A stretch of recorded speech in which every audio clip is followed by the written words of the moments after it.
depoimento de Onildo Magalhães Costa, entrevistado por Paula Ribeiro e Eliane Barroso, Rio de Janeiro, 24 de setembro de 2001, entrevista número VRD 107, realização Museu da Pessoa. Bom dia, senhor Onildo. Bom dia. A gente começa pedindo aos nossos entrevistados que se apresente, fale nome, local e data de nascimento, por favor. Pois não. Meu nome é Onildo Magalhães Costa. Eu nasci no dia 17 de dezembro de 1925, na cidade de Cruz das Almas, no estado da Bahia. Hoje é o centro maior produtora de fumo em folhas do país. Acredito que sim. Através de algumas empresas que sucederam a antiga fábrica Suerdic da Bahia. Além disso, a minha cidadezinha ainda tem alguma projeção através da televisão nas suas festas juninas. Elas são, às vezes, passam alguns trechos das batalhas de espada que se realizam lá todo dia, todo ano, no dia 24 de junho. E é uma cidadezinha de 70 mil habitantes, município pequeno, né? E lá é que saíram as nossas origens. Falando das suas origens, o senhor conhece a origem dos seus pais, dos seus avós? Olha, meus pais...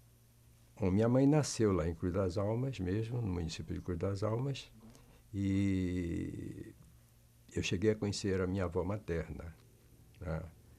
Que faleceu com 93 anos, Lorena da Mata Santana. Casou-se em segunda núpcias e no primeiro casamento só teve minha mãe como filha. E meu pai nasceu na cidade de Castro Alves, também no estado da Bahia, numa localidadezinha pequena chamada Salgado. É isso que eu sei. Né? Mas somos todos... Alves é próximo de Cruz das Almas? É bem próximo de Cruz das Almas, porque há algum tempo atrás, Cruz das Almas pertencia a Castro Alves. Castro Alves era uma cidade muito grande, era um município muito grande e foi desmembrando e que deu origem a desmembramento à cidade de Cruz das Almas e outras cidades vizinhas. Né? Embora Castro Alves, hoje, o grande poeta Castro Alves, o nosso poeta baiano, tenha nascido no município de Cabaceiras, do Paraguaçu, que nessa época pertencia à cidade de Castro Alves. Hoje é uma cidade independente. Ok? Em relação aos seus avós paternos, o senhor sabe qual era a profissão do seu avô, o pai do seu pai? Eles eram pessoas da roça, né? Pessoas humildes da roça, viu? E que não cheguei a conhecê-los, nem meu avô paterno, nem minha avó. E meu avô materno meu avô não, o padrasto de minha mãe, ele era homem da roça, homem acostumado a pegar na enxada e trabalhar das 6 da manhã às 6 da noite. Comia feijão 3 vezes por dia. É o que eu tenho de informações que posso dar. E sobre os seus pais, o casamento deles, o senhor conhece como eles se encontraram, onde se encontraram? Realmente, isso eu não tenho nenhuma referência que possa lhe dar sobre o casamento dos meus pais. Eu tive apenas a oportunidade de acompanhá-los. Graças a Deus viveram muito bem. Nós fomos 13 irmãos, tiveram 13 filhos, fomos 13 irmãos e eu fui o último deles, né? E já estou aqui com 75 anos de idade ainda sobrevivendo. Meu pai morreu relativamente jovem, porque com 75 anos, para uma pessoa da roça, é muito pouco. Mas ele fumava muito e realmente morreu com um câncer no pulmão. Acredito que proveniente desse cigarro. Ele era um homem que estava na mesa tomando café ou almoçando, estava com um cigarro aceso do lado. Os dedos dele eram amarelados de tanto fumar. Aí um alerta para os fumantes, né? E a sua infância? Como é que foi um pouco dessa infância? Como era a sua casa? Minha infância, apesar de eu ter nascido na cidade, nós morávamos nessa fazenda em Engenho da Lagoa, que foi herança de minha mãe. Né? E lá existia um engenho e uma lagoa que tinha uma produçãozinha, moenda de cana-de-açúcar, e existia isso. Isso é o que contam os meus antepassados, que eu já não alcancei. Quando eu nasci, esse engenho já tinha sido demolido e meu pai construiu uma casa muito grande, já para 13 filhos, e nós moramos a nossa infância lá. E eu me lembro perfeitamente, quando nós fomos para a escola na cidade, nós íamos para a única escola que existia na cidade, distante 5 quilômetros da fazenda. E a minha primeira professora primária ainda vive.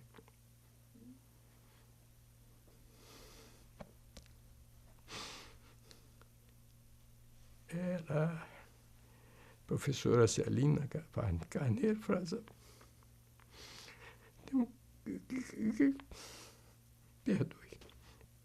Tenho grande estima por ela. Ainda nos encontramos hoje. Depois de muitos anos, nos encontramos. E ela me estima como filho, né? Foi ela que me deu os primeiros ensinamentos, a quem eu agradeço tudo que sou. Intervalo um pouquinho, que eu estou muito emocionado. Bom, isso nós íamos para a escola montado num burrinho, todos os dias, porque não tinha outro meio de transporte. Eram estradas carroçáveis, então nós todo dia pela manhã saímos às 6 horas da manhã para começar a escola, às 8 horas da manhã, e voltávamos. A escola funcionava até o meio-dia, e meio-dia nós voltávamos também no burreco para chegar em casa quase 2 horas da tarde, sem uma refeição. Levávamos às vezes uma merendazinha. Isso eu e as minhas 2 irmãs, que eram mais ou menos da minha idade. Meus irmãos, os outros, por facilidade, alguns deles foram passar algum período com os tios que moravam na cidade próxima de Muritiba, e lá eles se desenvolveram, fizeram o curso primário. Tá? Mas somente, face às condições financeiras e econômicas de meus pais, somente os 3 últimos filhos conseguiram, 2 moças se formarem professoras, a Lígia e a Nair, e eu fiz engenharia civil. Né? Teve um irmão que foi farmacêutico, mas por esforço próprio, ele formou-se em farmácia. Mas os outros todos têm apenas o curso primário. Meu pai era um homem que já teve apenas o curso primário, mas era um homem com um discernimento impressionante. Ele fazia cálculos matemáticos, cálculos de área, porque ele trabalhava como coletor estadual, e tinha que calcular a área das fazendas, porque iam lá fazer as declarações, pagar os impostos, e ele calculava as áreas das farmácias, das fazendas, dos sítios, para o pagamento dos impostos. E ele fazia com facilidade, e foi ele que me ensinou a fazer isso. E daí talvez tenha havido o meu interesse pela engenharia. Ele era uma pessoa muito exigente com os filhos, né? Daquele período de educação que era muito rígido. Então, ele sentava na mesa na hora das refeições. Primeiro que todo mundo era uma mesa grande, aí cada um ia sentando. Ninguém abria a boca, apenas só para comer. Né? Ninguém falava nada na mesa. Até terminar a refeição. Após a refeição, então, é que quando ele se levantasse da mesa é que os filhos poderiam se levantar. Né? E acho que isso motivou que todos os filhos fossem pessoas íntegras, honestas, né? E seguiram pela vida. Alguns tiveram mais dificuldades, mas outros, né, foram enfrentando. Né? E tanto que quando eu terminei a faculdade, que tive que enfrentar, eu, por ser o caçulinha, o mais moço, ele tinha muita coisa comigo, era muito apegado comigo. Né? Ele tinha sentido bastante a nossa saída de lá. Porque realmente eu saí da minha cidade com 12 anos de idade, quando fui para Salvador. estudar num colégio interno, Colégio Ipiranga, que era do grande educador, professor Isaías Alves, que foi ministro da Educação aqui nesse colégio. Fiz o curso ginasial, naquela época existia o curso ginasial, os 4 anos internos. Depois fui para o Colégio Estadual da Bahia, em Salvador, Colégio Central, onde fizemos o curso científico e, posteriormente, o vestibular para a faculdade, Escola Politécnica da Bahia, em 1945. Estudamos até 1950, quando nos formamos. Diplomamos em 11 de dezembro de 1950. Antes da gente dar continuidade, gostaria que o senhor contasse um pouco mais desse período da sua infância na sua casa. Como eram as brincadeiras? Vocês tinham que ajudar em casa? Plantavam coisas? Como, por exemplo, não, isso... tinha essa vida nessa família tão grande? Em virtude da nossa origem mesmo, da terra, nós gostávamos de mexer com a terra, como dizem lá. E, consequentemente, a gente estava sempre plantando, fazendo um vasozinho, uma coisa, e mexendo com a terra, brincando. E isso nos habituou a gostar da terra, né? De onde nós nascemos, né? E, consequentemente, a nossa fazenda, nós tínhamos algumas plantações de laranjeiras, de mangueiras, de abacateiros, tínhamos realmente bastante fruteiros em casa. E tivemos relativamente uma alimentação sadia. Relativamente não, tivemos uma alimentação muito sadia, né? E isso fez com que todos os 3 irmãos crescessem. E só muitos anos depois, já com 38 anos, morreu a minha primeira irmã. O meu irmão mais velho morreu há exatamente 2 anos, com 93 anos de idade. Totalmente lúcido e saudável, né? Então, e eu estou aqui. Se Deus permitir, eu pretendo chegar lá, né? Em relação a essas festas tradicionais que existem na sua cidade, quando crianças vocês participavam? O senhor se lembra de acompanhar os festejos? Naquela época as festas não eram, eu considero hoje, muito violentas. Com essa batalha de espada, eu sou contra isso, já tive a oportunidade de revelar isso ao prefeito da nossa terra, porque realmente é uma batalha campal. A espada, como eles chamam, é um bambu assim, cheio de pólvora, em que um atira no outro. E tem acontecido até mortes lá, por acidente de fratura de crânio e tudo, né? Mas o povo acha aquilo que é atração. Eu sou contra isso. Porque na nossa época nós tínhamos um foguetezinho que a gente brincava, jogava, tinha aquelas estrelinhas, aqueles fogos comuns. E meu pai gostava sempre no dia de São João, lá na fazenda, ele acendia uma fogueira muito grande. A fogueira queimava do dia 24 de junho até o dia 2 de julho, que é o dia de independência da Bahia. Então ia queimando, ele alimentando e queimando. E chamava sempre uma orquestrazinha, o pessoal da roça mesmo, que tocavam os instrumentos de corda e tal, e fazia o forró com o povo. Quem fosse chegando lá tomava o licor do São João, que é muito comum ainda hoje. Havia aquelas caravanas entrando pelas casas, tomando o licor de São João, né? E vão de casa em casa fazendo isso, né? É até uma festa tradicional muito interessante. As brincadeiras que vocês faziam? Tinha umas brincadeirinhas de roda, tinha pular fogueira com padre e com madre, né? Mas eram festas. Quando menino, o que o senhor gostava de brincar? Olha, eu brincava muito, por incrível que pareça, porque a diferença para os meus irmãos, eu tinha logo depois, antes de mim, 2 irmãs moças, e eu brincava muito com elas, com as 2 irmãs, porque eu não tinha irmão, nós morávamos numa fazenda, né? O meu irmão, posteriormente, era 5 anos mais velho do que eu, então não dava para brincar com ele, eu brincava muito com minhas 2 irmãs. A gente brincava de cavalinho e tudo, elas enfrentavam a parada e era bom, era divertido naquela época, né? termos de educação religiosa, sua família era religiosa? Minha família toda é católica, praticante, e nós também somos, embora eu tenha tido demonstrações espiritualistas muito concretas, né? Que isso hoje me fazem balançar, mas nunca abandonei a nossa religião católica. Isso, e pratico eu, minha primeira esposa e atual esposa, que eu me casei em segundas núpcias. Então, é isso que eu poderia dizer sobre a nossa formação religiosa. Nossa família toda assim, meus pais eram católicos, minha mãe também muito religiosa.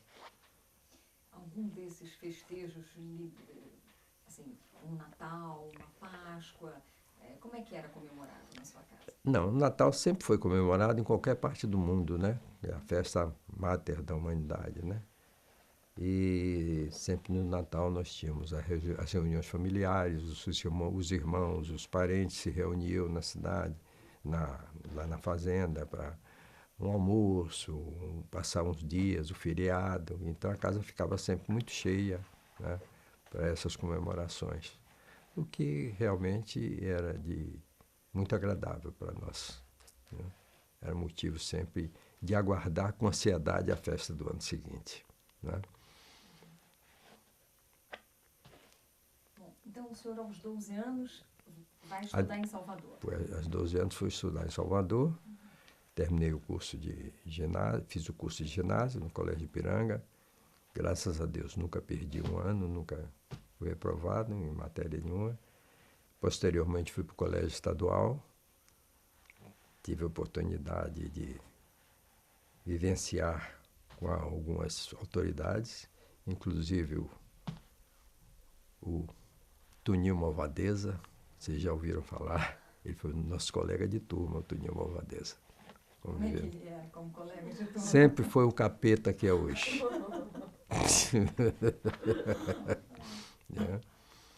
E posteriormente fizemos vestibular para a faculdade, fomos bem sucedidos na primeira tentativa e consequentemente levamos a nossa faculdade até o último ano. Não digo que com um pé na frente e outro atrás, mas com luta e com trabalho, né? Estudávamos para o vestibular na casa de um colega, nos reuníamos para o vestibular. A irmã desse colega, que é Dalma Pimentel, a dona Rita, ela nos tratava, acordava às vezes de noite para nos dar merendinha, porque nós virávamos a noite estudando, né? Mas foi um período muito bom da nossa vida, né?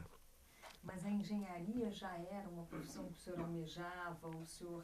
Não, eu tive alguma inclinação, porque eu gostava da aritmética, porque naquela época era aritmética, né? E posteriormente eu achei que a minha profissão tinha que ser essa. Inicialmente eu pensei na engenharia mecânica, porque eu sempre gostei de trabalhos, mas depois a Escola de Engenharia Mecânica da Bahia não era oficializada. Então eu digo, não, então vamos partir para a engenharia civil, que era a escola oficializada, e fizemos engenharia civil. E durante o período da faculdade nós fomos convocados, durante o período da guerra, né? E fomos convocados e tivemos quase com o pé na guerra. A sorte é que nós conseguimos entrar para o CPOR, fizemos o curso de preparação de oficiais da reserva, do Exército, e felizmente, na ocasião que nos chamaram, a guerra terminou. E fugimos dessa, né? Quais eram as diversões dos jovens em Salvador, na sua época? O que o senhor gostava de fazer? Não, nós tínhamos... o divertimento, normalmente, a gente saía para umas festinhas, na casa de um amigo, na casa de outro, né? E quando o interno, esse é um fato até inusitado, nós tínhamos um copeiro do ginásio, que era lá na cidade próxima à nossa terra. Ele nos levava de noite para a boate. Já no quarto, quinto ano, nós saímos fugidos do ginásio para ir para a boate. E a boate, Rumba Dance, né? Era uma boatezinha para a gente dançar lá, né? Mas dava para a gente divertir, né? Mas teve assim, muita diferença? Quer dizer, o senhor foi educado numa cidade menor, um outro estilo de vida, e vai para Salvador, Eu uma estranhei, cidade sim, não maior. resta dúvida. E por isso foi uma das razões que eu fui interno, porque não tinha possibilidade de eu ir para uma república. Naquele tempo adotava muito a república. Então eu fui para o colégio interno e lutávamos, quer dizer, tinha que ter boas notas durante as aulas para que pudéssemos sair às quintas e aos domingos, para a gente ir uma matinezinha, né? Então a gente tinha que ter boas notas e ser bem comportado no colégio para poder ter autorização para sair. Nós saímos geralmente depois do almoço, do domingo e na quinta-feira também, e voltávamos antes do jantar, que era a ceia final, que era às 6 horas da tarde, né? Então assim passamos esse período de 4 anos. Mas vocês, como jovens, iam a bailes, iam a jogos de futebol, iam Sim. à praia? Como Nós era uma íamos, vida sim, social do íamos jovem? muito a jogos de futebol, né? E os bailes não tinha essa facilidade que tem hoje desses bailes, desses funks, não tinha nada disso. Era nosso tempo mais modesto, de um bailezinho, de um arrasta-pé, né? Chamava-se arrasta-pé. Então a gente andava assim no arrasta-pé e íamos muito a futebol. Eu gosto muito de futebol. E qual o seu time? Meu time é o Flamengo. E na Bahia é o Vitória. Né? Cheguei a frequentar. E tenho bom gosto, hein? É. De maneira que a gente sempre levou uma vida mais ou menos equilibrada, né? E é isso que eu procurei dar a meus filhos, né? E hoje eu reputo 2 rapazes equilibrados. Um deles, o mais velho, já é casado, tem 2 filhinhos, um casal. Diga-se de passagem, como todo avô coruja, são lindos.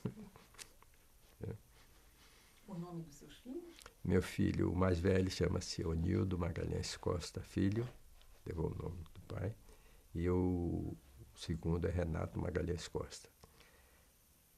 O primeiro nasceu na Bahia, durante um período que o general Juracy foi governador da Bahia, e ele me requisitou aqui na Vale do Rio Doce para eu tomar conta de uma estrada de ferro estadual, a Estrada de Ferro de Nazaré.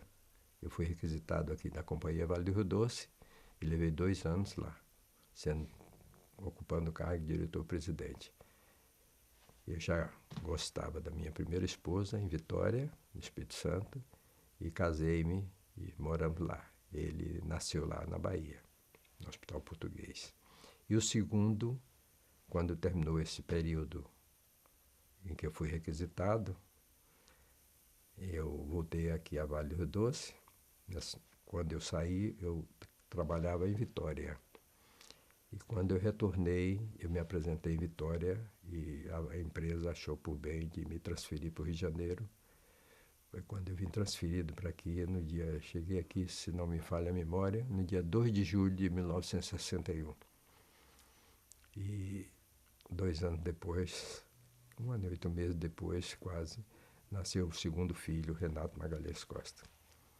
Esse, como ele se dava muito com a avó materna, ele passou um grande período da vida dele residindo lá em Vitória com a avó, e hoje ainda reside lá, embora a avó já tenha falecido, ele reside lá. E já está lutando, como sempre, através de um emprego, né? Mas é da vida. Lutar é bom. E o tempo de faculdade, como é que foi da formação universitária? Olha, a formação universitária era muito boa, porque a nossa faculdade naquela época não tinha essas ostentações que tem hoje de prédios fantásticos adaptados. Um casarão velho, no centro de Salvador, na avenida principal, na rua 7 de setembro, daquela época era a avenida principal, e no centro, no miolinho da cidade, era um casarão muito grande, e que lá eram realizadas as aulas, O prédio pertencia à faculdade, à universidade. E, como sempre, o auditório ficava numa sala encostada na rua, né? Então a gente ficava jogando xadrez e apreciando o desfile das moças, o desfile do povo ali. Então, o que eles diziam é que nós éramos vagabundos, que ele passava o dia todo jogando xadrez e que não estudávamos. Mas não era bem essa a verdade. Viu? A faculdade era dura, tivemos excelentes professores, pessoas de vulto, entre os quais o nosso paraninfo, que foi ministro, o ministro Carlos Simas, foi o nosso paraninfo, professor de pontes e grandes estruturas. Uma pessoa fantástica, professor Simas. E outros mestres, professor Leopoldo Amaral, professor Albano Franca Rocha, né? E Vasco de Azevedo, filho, foi deputado federal. Aliás, Vasco de Azevedo Neto, o filho foi nosso professor também. E foi um período bom, um período de faculdade também. Como sempre, a gente se metia um pouco na política, embora eu não seja político, mas a gente sempre tomava um partido por algum candidato, principalmente na política estudantil, né? Nós tínhamos uma atividade relativamente restritas, mas também eu reputo como um período muito bom da minha vida. O senhor podia descrever um pouco esse clima político da época da faculdade? Olha, existia a política existia, como sempre, existiam os esquerdistas, né? Não vou dizer comunistas, porque eram esquerdistas. Eu acho que nós não temos comunistas, nós temos esquerdistas, entende? Mas eu sempre procurei acompanhar os candidatos de direita. E fizemos uma campanha, um período lá com um colega, e conseguimos vencer. E a nossa aula lá, pelo menos dentro da faculdade de engenharia, foi sempre, nunca houve um domínio grande da ala esquerdista, né? Eles participavam, nunca deixaram de participar. Mas nunca houve clima de animosidade, não. Todos nos entendíamos bem, só a divergência era só política, né? Mas não era... O senhor lembra de alguma campanha em especial da época? Eu me lembro da campanha em que nós elegemos o nosso candidato Rivaldo Gomes Guimarães, que chegou a ser secretário de Estado lá na Bahia, contra, se não me falha a memória, não sei se Fernando Santana, que foi deputado federal, mas nós conseguimos vencer a batalha. Mas vocês também se envolviam em discussões ligadas ao curso de engenharia, ao currículo, a matérias, professores? Não. Não havia participação nenhuma. A não ser o diretório, pessoal do diretório, que às vezes era convidado algum membro nas reuniões de congregação. Normalmente, as reuniões da congregação da escola não havia participação de alunos, né? Hoje existe mais liberalidade, né? A participação do aluno é mais atuante, não é verdade? E eu acho que beneficamente, não é verdade? Tinham moças na turma de engenharia? Tínhamos, nós formamos 2 moças, estão todas 2 vivas, e agora, nesse final do ano, no dia 10 de dezembro do ano passado, nós comemoramos 50 anos de formatura, e dos 68 formandos, ainda conseguimos reunir 42. Fizemos uma festa muito bonita na casa de um colega, uma festa religiosa e muito amiga. Esse colega hoje é um cidadão muito bem sucedido na profissão, e ele foi quem patrocinou a nossa festa de 50 anos de formatura. E foi muito agradável, muito boa, muito bem vivenciada. Houve encontro com colegas que nós não víamos há 50 anos, né? Apareceram colegas do Ceará, do Piauí, né? E foi uma festa muito bonita. Começou pela manhã, às 9 horas, com a missa, e terminamos às 5 horas da tarde. Nós saímos, mas ainda deixamos algumas pessoas, alguns colegas lá, né? Nesse seu período de faculdade, em termos profissionais, quer dizer, o que um estudante de engenharia naquela época almejava como profissão ou como emprego? Havia algumas instituições que vocês desejavam trabalhar? Como é que Eu acho que a luta sempre existiu, né? E eu realmente, no tempo de faculdade, consegui, através do sogro de meu irmão, ir trabalhar como estagiário nessa empresa, Companhia Construtora Regis Agostini, e que me dava um salário, uma remuneração muito baixa, mas eu fazia na firma, eu ia à construção, trabalhei justamente, mais especificamente na construção do Grande Hotel da Bahia, que hoje é Hotel Tropical, parece rede de hotéis tropicais, e nós tínhamos o encargo de fazer controle de corpo de prova de concreto, de fiscalizar a armação das estruturas, a ferragem das estruturas, né? Fazer a medição das obras, a alvenaria, a medição dos empreiteiros de alvenaria, de reboco, de emboço, né? Fazíamos essa tarefa. Mas isso não dava. De manhã nós começávamos mais com a retirada dos corpos de prova para verificar a qualidade do concreto, do cimento. E à tarde, quando terminava as aulas da faculdade, nós íamos para o escritório da empresa para complementar esses dados. Quer dizer, a gente começava cedinho e terminava às vezes às 7 horas da noite. Foi um período de trabalho e de aprendizado muito grande. Tivemos um engenheiro fiscal, um engenheiro local, né? Porque o representante da Companhia Construtora Regis Agostini, em Salvador, era o Dr. Oswaldo Silva, que nos deu muito bons ensinamentos, nos deu muito boa orientação. E nessa época o senhor já tinha interesse em sair de Salvador? Olha, meu interesse mais em sair foi quando eu estava terminando a faculdade e que o nosso engenheiro-chefe disse que, no momento, a firma não tinha outra obra em vista lá em Salvador e que possivelmente eu iria ser demitido, né, dispensado da empresa.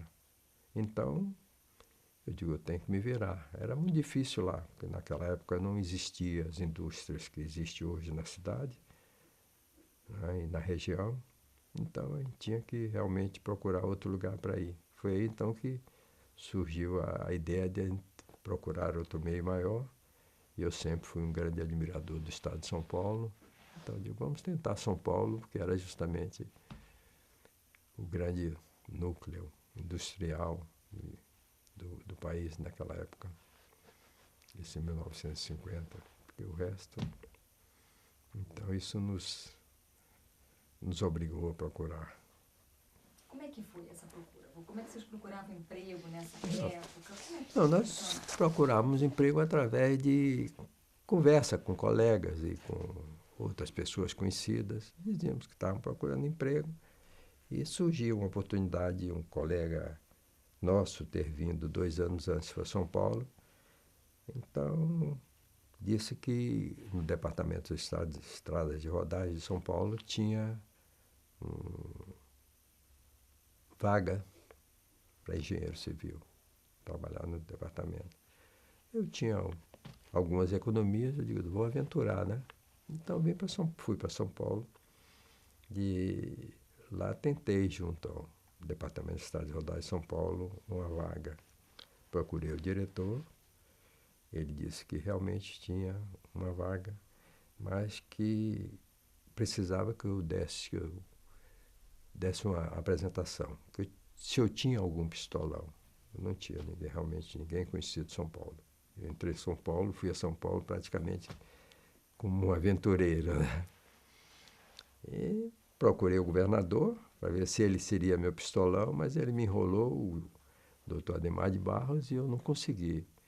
E continuei mais algum tempo lá em São Paulo, não consegui nada, né? Então resolvi voltar aqui para o Rio de Janeiro, porque um outro colega também que pleiteava um emprego aqui no Rio, ele me disse que existiam 2 vagas no IAPETEC, que era aquele Instituto de Transportes e Cargas, porque o Instituto não era unificado. Tinha 2 vagas para engenheiro fiscal de obras. Eu então vim, encontrei-me com ele aqui, ele disse que era um dos candidatos e que já tinha naquela época, ele tinha uma carta já de apresentação do doutor Jango Goulart, que era ministro do Trabalho, para concorrer a uma das vagas. Se eu tivesse alguma apresentação, tudo bem. Então eu pensei assim, depois lembrei-me da possibilidade de ser atendido pelo general Juraci Magalhães, que era presidente na época da Companhia Vale do Rio Doce, né? E procurei ele na sede da companhia. Mas qual era o seu contato com o Dr. Juraci Magalhães? Olha, anteriormente eu não tinha contato, mas meu pai era político, né? E era correligionário político do general Juraci Magalhães, e nós tínhamos também uma pessoa muito amiga, chegava a ser até contraparente, que era o deputado Albérico Fraga. E eu telefonei para o Albérico Fraga, o Albérico disse que eu podia procurar Juraci, que eu seria bem atendido. Eu então fui a Vale do Rio Doce e falei... Que ficava onde nessa época? Ali na rua Presidente Wilson, edifício Novo Mundo, terceiro andar, se não me falha a memória. Mas a audiência que o general Juraci Magalhães dava, principalmente a audiência pública, era de um modo mais liberal que eu já conhecia até hoje. Era o salão dele aberto, quem fosse chegando ia sentando. Ele sentava-se num canto, com numa mesa, e a secretária do lado, a datilógrafa, naquele tempo ainda era aquela maquinazinha de manual. E as pessoas interessadas iam sentando nas cadeiras ao redor, do lado da parede, e a proporção que iam sendo atendidas e iam saindo, né? E eu sentei lá e fui atendido. Entendido, expliquei o meu caso a ele, disse da minha necessidade de ter uma carta de apresentação para o professor Oscar Estivos, que era o presidente do IAPTEC. E ele, na mesma hora, virou-se para a secretária e disse, escreva aí. Aí fez uma carta, ditou uma carta para a secretária e ela datilografou.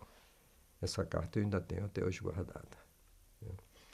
E me apresentando e dizendo que eu era o candidato dele a participar da equipe do IAPTEC. Mas, infelizmente, eu levei 20 ou 21 dias aqui no Rio e minhas economias estavam acabando, né? Embora eu tivesse me hospedado num hotelzinho bem modesto, ali na rua Mendes Sá, o dinheiro estava acabando e eu tinha que voltar, né? Eu disse, vou voltar, vou lá para a minha terra. De qualquer forma, eu tenho lá onde morar e onde comer, na casa dos meus pais. Era a primeira vez do senhor no Rio de Janeiro? Não, eu tinha estado no Rio de Janeiro um ano antes, naquela caravana que faziam nas faculdades, todo ano se fazia uma caravana. Os alunos, pelo menos as universidades lá do norte, vinham conhecer o sul, né? Nós fazíamos rifas e tudo para adquirir recursos, né? Então dividíamos com os alunos participantes, e eu vim na segunda turma. Tivemos aqui no Rio, São Paulo, fomos a Curitiba, Porto Alegre, e o dinheiro rendeu um pouquinho, nós fomos até a Buenos Aires, Montevidéu e Buenos Aires. Mas para conhecer cidades ou para conhecer... Não, só para conhecer a cidade, não, só para conhecer a cidade, né? Era digamos, um divertimento, né? Bom, como eu dizia, então, eu procurei o general, ele me entregou esta carta, e eu, não sendo bem sucedido junto ao professor Oscar Estivos, eu voltei a ele para agradecer e certificá-lo de que eu iria me embora, ia retornar à Bahia. Ele virou-se para mim e disse, você não quer trabalhar na Vale do Rio Doce? Eu disse, seu general, se eu tivesse um filho engenheiro, ele iria trabalhar na Vale do Rio Doce. Eu disse, bom, eu aceito o convite. Ele aí virou-se e disse, o senhor procura imediatamente o doutor Luiz Burlamac de Mello, que era o superintendente-geral da estrada, e o senhor tem um prazo de 8 dias para se apresentar em Vitória, lá o superintendente da estrada. Mas é assim, porque nós estamos precisando do engenheiro lá e o senhor tem que se apresentar imediatamente. Seu Nildo, e o senhor conhecia já a Vale do Rio Doce?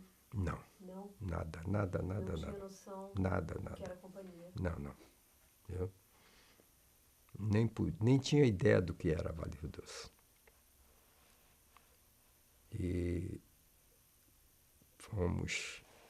eu fui à Bahia, procurei, inicialmente estive com o superintendente geral, que era o doutor Luiz Borralamac de Mello, me deu uma carta de apresentação lá para o superintendente da estrada, que era, naquela ocasião, o general Vomar Carneiro da Cunha,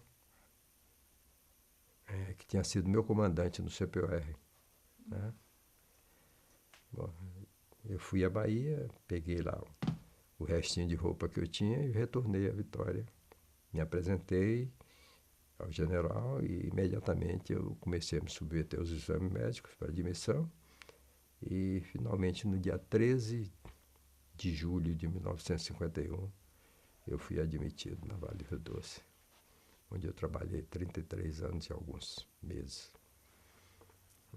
E o general Juracy era um homem de uma fibra fantástica, faleceu este ano, e ele tinha uma facilidade e uma memória fantástica e uma facilidade de motivar as pessoas.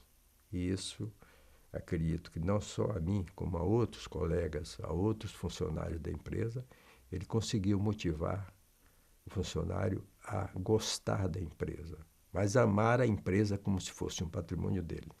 E foi assim que eu trabalhei, 33 anos na Vale do Doce. Considerei a empresa como fosse o meu patrimônio, minha casa. Isso eu acho que o general Juracy teve um grande mérito.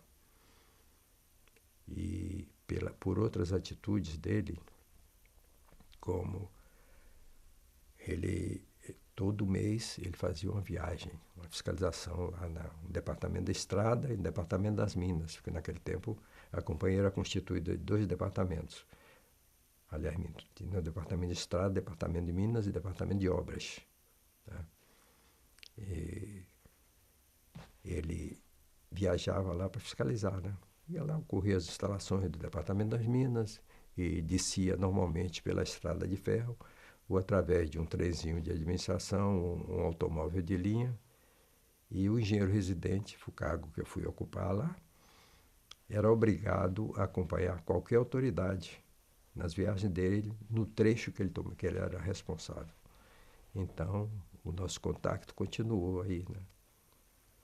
E era muito interessante, porque ele gostava muito quando nós fazíamos essa viagem, principalmente quando eu estava ainda na terceira residência.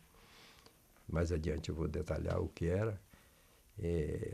Quando estava na terceira residência, ele nos levava muito para a casa da administração, na Fazenda Conceição, em Itabira, que tinha os pés de jabuticaba. Que coisa linda. Então a gente dormia lá e passava o dia, no dia seguinte viajava. Mas avançava nas jabuticabeiras, que era uma coisa gostosa, deliciosa as frutas. E ele conversávamos muito, porque ele continuava naquele convívio até a hora que ele deitava. Então jogava ainda um buraquinho, uma canastra com a gente, ele participava, né? Embora nós fôssemos funcionários iniciantes, né? Mas ele sempre foi muito liberal. Mas, como eu dizia, eu procurei o general, fizemos os exames médicos, fomos aprovados nos exames médicos e iniciamos no dia 13 de julho de 51, quando fomos designados para trabalhar na terceira residência, porque a estrada de ferro tinha 570 quilômetros de extensão, a estrada de ferro que transportava o minério da Vale do Rio Doce, principalmente. E esse trecho de 570 quilômetros era dividido em 3 residências. A primeira residência, que ia de Vitória até Aimorés, no estado de Minas. A segunda residência ia de Aimorés, 200 quilômetros. A segunda residência ia de Aimorés a ANAC, em Minas Gerais, com mais 200 quilômetros. E a terceira residência ia de NAC até Itabira, onde tinha as minas, as reservas de minério da Vale do Rio Doce. Tinha 170 quilômetros. E era realmente o trecho de mais difícil manutenção, que era um trecho de rampas muito fortes e de curvas também muito fechadas. Então era o trecho mais trabalhoso da estrada de ferro. E em que consistia a manutenção da estrada de ferro? Bom, a estrada de ferro, cada trecho deste tinha um engenheiro residente, e esse engenheiro residente tinha 2 mestres de linha, um mestre de linha para cada 100 quilômetros. Por sua vez, o mestre de linha tinha 10 turmas de conservação, composta do feitor e mais 10 trabalhadores para dar manutenção a essa linha. Agora, todos os 2 trechos tinha uma turma de conservação, era uma turma de socorro, e chamava-se turma de lastro. Quando existia algum acidente, ou quando um trecho ficava mais deteriorado, então eles pediam normalmente ao engenheiro, que era com quem controlava isso, e o engenheiro mandava essa equipe de lastro para dar ajuda aos mestres de linha e aos feitores. E como era feita a comunicação? A comunicação era muito rudimentar. Existia um telefone, hoje eu não sei, que tem muito tempo que eu não vou lá, chamava-se seletivo. Através desse telefone seletivo e do antigo pica-pauzinho, ele passava um telegrama, então, pedindo ajuda. Era um telegramazinho que era passado pedindo ajuda.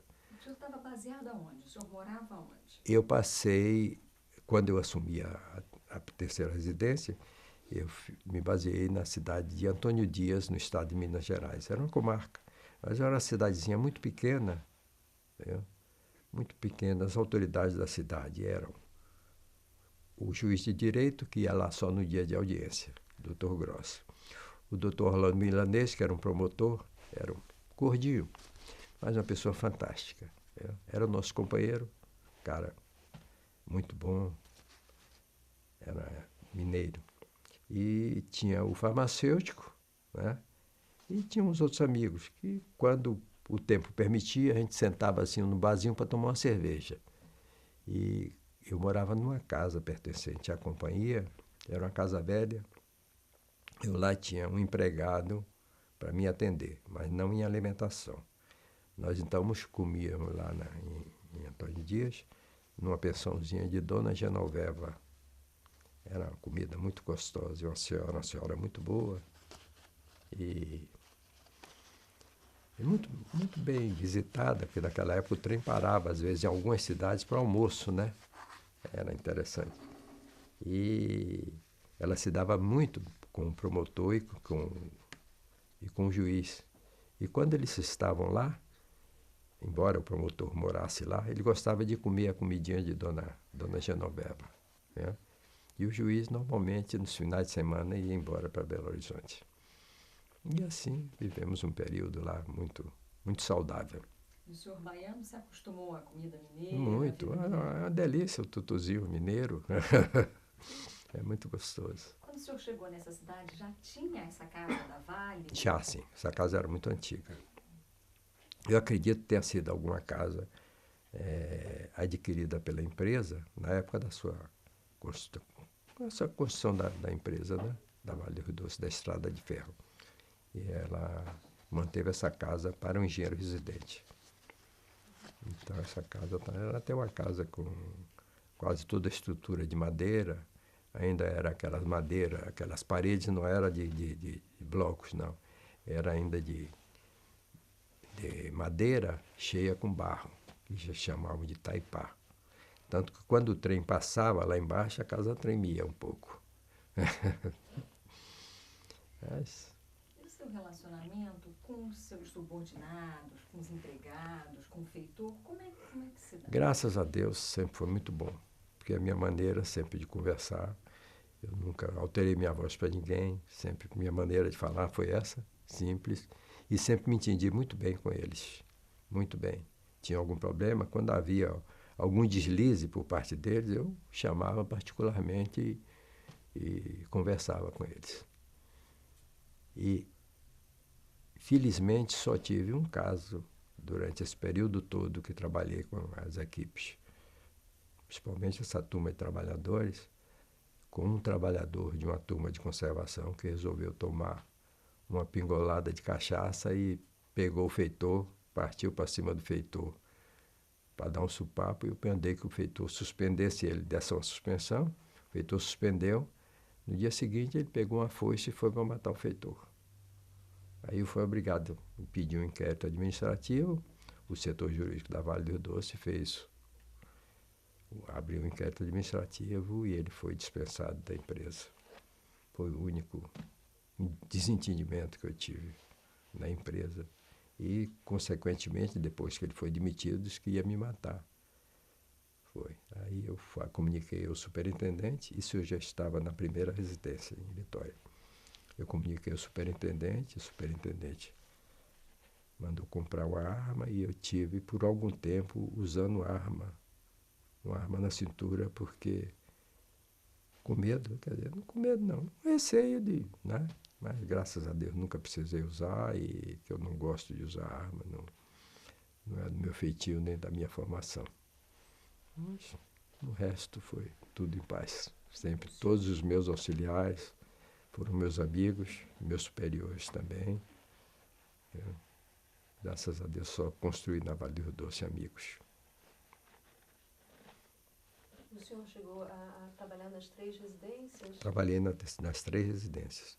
Inicialmente, em 1951, fui designado para Antônio Dias, a 3ª residência. No começo de 1952, a companhia admitiu um outro engenheiro que me substituiu na 3ª, e eu então vim para a residência de Governador Valadares, que estava também desocupada. Aí eu fiquei em torno de um ano em Governador Valadares, aí sendo que essa residência já era um pouco mais puxada, porque além da manutenção da via permanente, ela tinha uma oficina também para a manutenção de veículos, de equipamentos, tratores, né? E era sob a nossa orientação que ela funcionava.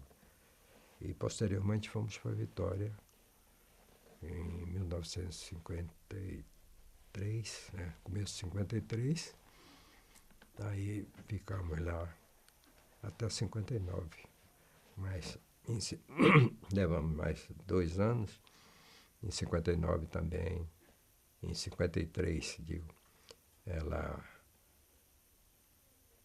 começou a construção de uma pedreira para a exploração de pedra para o lastramento da linha, e nós éramos responsáveis também pela manutenção e produção de brita para toda a estrada de ferro, lá em Santana, no município de Cariacica, no Espírito Santo, e nós éramos responsáveis pela manutenção dessa pedreira.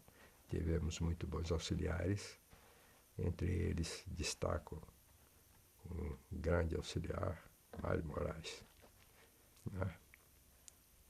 E ficamos lá por algum período. Posteriormente fomos melhorados como superintendente, passamos a ser ajudante da via permanente, porque logo quando nós fomos para a Vitória, pouco tempo depois, o Dr. Eliezer Batista, que chegou a ser ministro, chegou a ser presidente da Vale do Rio Doce, foi nomeado chefe da divisão da via permanente. Aí nós passamos a trabalhar junto, ele sediado em Vitória. Mas tivemos muito contato, muita ligação, viajamos muito, e nas inspeções a gente saía, ele era uma pessoa muito trabalhadora, e trabalhávamos juntos. Às vezes saíamos às 5 horas da manhã, estávamos retornando 9, 10 horas da noite, né, em viagem de inspeção. E tínhamos muito bom relacionamento, né, até pelo menos quase a minha saída da Vale do Rio Doce, tivemos relacionamento. Depois eu me afastei também, ele alcançou os postos mais graduados, e era mais difícil o nosso contato. E nessa época, qual a capacidade dos trens? Qual era Olha, quando eu entrei na Vale do Rio Doce, os trens de minério tinham capacidade para 30 toneladas o vagão de minério. Hoje, se não me engano, ainda já está em 90 toneladas cada vagão de minério. Os trens de minério tinham em torno de 20 vagões. Quando eu saí da Vale do Rio Doce, 20 vagões de 30 toneladas. E quando eu saí da estrada, já estavam transportando 180 vagões de 90 toneladas. Na época que eu entrei, eram locomotivas a vapor, que tracionavam os trens, e nós, como engenheiros residentes, éramos obrigados a quase que diariamente percorrer o trecho. De um modo geral, a gente viajava na locomotiva junto ao maquinista para ver os defeitos da linha, quando não era de um automóvelzinho de linha que nós andávamos. Mas éramos obrigados porque a locomotiva ela demonstrava melhor os defeitos da qualquer que apresentava a ferrovia. E depois chegaram as locomotivas maiores, importadas da França, e os trens, principalmente na época dos trens das locomotivas a vapor, havia muito acidente por causa do problema de freios, principalmente na serra, porque a locomotiva não tinha uma capacidade para manter, então quando tinha qualquer falha na via permanente, havia tombamento. E, consequentemente, esses tombamentos acumulavam 3, 4, 5, até 10 vagões um em cima do outro. E a gente levava, às vezes, 8, 10 dias para tirar. Para limpar a linha, conseguir restabelecer o tráfego na estrada. E o engenheiro residente não podia se afastar dali um minuto. A gente virava dia e noite. De vez em quando dava uma cochilada em cima mesmo do monte de barro, mas tinha que estar ali. Viu? Foi uma época dura, mas muito saudável mesmo. Não me arrependo de nada. Vamos fazer uma pausinha? Pois Por não. favor, um minutinho. Falei demais? 59. Aliás, minto, 58, final de 58, porque eu fui... Pronto aí? Ok, gravando. É bom, doutor Onildo, então eu gostaria que o senhor nos contasse um pouco como é que foi essa experiência em Governador Valadares e qual foi a sua impressão ao chegar na cidade. Bom, quando eu fui admitido na Vale do Rio Doce, no dia seguinte, peguei um trem de passageiros e fui para Governador Valadares, que era onde o trem pernoitava, né? Naquela época o trem saía de Vitória às 7 horas da manhã e pernoitava em Governador Valadares. Percorria 330 quilômetros. E realmente nós ficamos lá hospedados no Hotel Rio Doce e era um pouco frio, né? Porque a época do ano era um pouco fria, mês de julho. E dormimos bem no hotel e tal. No dia seguinte de manhã acordamos um pouco cedo, 5h30 para 6 horas da manhã, e o tumulto, aquele burburinho, né? Chegamos na janela do hotel, em frente à estação rodoviária, a estação ferroviária, então tinha... eles depositavam muitas toras de madeira para transporte pela ferrovia, né?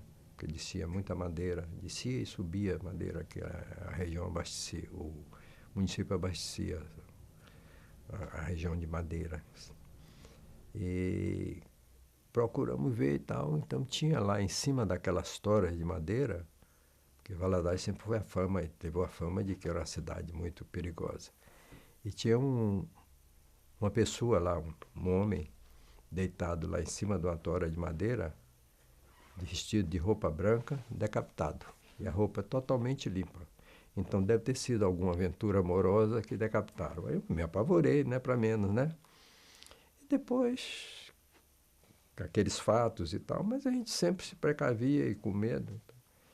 E isso eu fui para Antônio Dias. Quando retornei e voltei a morar em Governador Valadares, quando eu assumi a segunda residência, no ano seguinte, a cidade é uma cidade muito boa hoje. Eu calculo hoje tem mais de meio milhão de habitantes. É uma cidade bem traçada, tem uma infraestrutura muito boa. É entroncamento rodoferroviário, né? Porque lá a BR-116 passa por lá e tem a estrada de ferro Vitória-Minas, que é pertencente à Vale do Rio Doce. Então a cidade realmente cresceu muito. Tem muito bons hotéis, muito boas casas e tem pessoas muito bem-sucedidas financeiramente. E hoje dizem que talvez seja a cidade do Brasil que mais mandou brasileiros para os Estados Unidos. Então, a vida, naquela época existia uma indústria, uma pequena indústria de mica, eles utilizavam Malacacheta para produzir implementos para eletricidade. E tinha aquelas fábricazinhas lá. Mas a cidade tinha realmente uma vida noturna dentro do prostíbulo, muito, muito bom, muito, muito arrumado. Chamava-se Figueirinha. Era onde a gente ia para as dançazinhas e tal. E tinha o capitão Pedro Ferreira lá, que era afamado. O capitão Pedro Ferreira, um homem de coragem danada.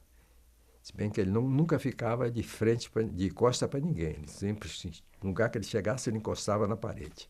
Mas um cara, capitão da Polícia Militar, de coragem.